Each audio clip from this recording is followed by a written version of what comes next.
لیکن سب سے پہلے بات کریں گے روس سے سستا تیل نہیں لیں گے لیکن عوام کو مہنگائی کی دلدل میں دھکیل دیں گے۔ وزیر خزانہ مفتاح اسماعیل نے عوام کا تیل نکالنے کا فیصلہ کر لیا ہے۔ اگر روس سستا تیل دے اور عالمی پابندیاں نہ ہوں تو ضرور لیں گے۔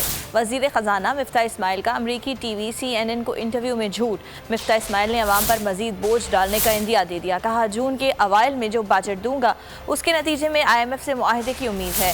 IMF چاہتا ہے کہ ہم پیٹرول اور ڈیزل پر سابقہ حکومت کی سبسڈیز ختم کر دیں۔ 30% کم اگر ہم ان سے تیل خریدیں تو ہم عوام کے اوپر بوجھ کم کر سکتے تھے۔ آج آپ کو وہ نظر آ رہا ہے غلامی کی قیمت قوم ادا کر رہی ہے۔ جب تیل کی قیمت بڑھتی ہے تو آٹے کی، بجلی کی، گیس کی، سبزی کی، چینی کی، ہر چیز کی قیمت بڑھتی ہے۔ Russia were to offer us oil at a cheaper rate, and if there were no sanctions on Pakistan to buy Russian oil, then sure, I would consider that. روس سے سستا تیل نہیں لیں گے، عوام کو مہنگائی کی دلدل میں دھکیل دیں گے۔ حکومت کا عوام کا تیل نکالنے کا فیصلہ۔ مفتاح اسماعیل کو پابندیوں کا خوف ستانے لگا۔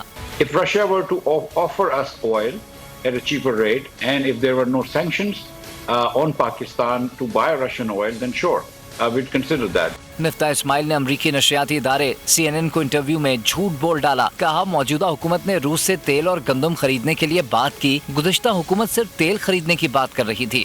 We have talked about buying wheat from Russia. We've actually asked either Ukraine or Russia, whichever country can sell us wheat, we'd be happy to buy wheat from them. Russia has also not offered us any oil, and it's now under sanctions, so it's really, it's very difficult for me to imagine buying Russia. Shahbaz سرکار کپتان کے نقش قدم پر چلنے کو تیار، مگر مفتاح اسماعیل کو بیرونی آقاؤں کی پابندی کا بھی خوف۔ بولے روس سے 30% سستا تیل تو خرید لیں لیکن ڈر ہے کہیں پابندیاں نہ لگ جائیں۔ لیکن ملک میں بڑھتی مہنگائی اور عوامی پریشانی کی کوئی فکر نہیں۔ IMF پروگرام میں توسیع کے لیے ہمیں انتخابات نہ کروانے کا فیصلہ کرنا پڑا۔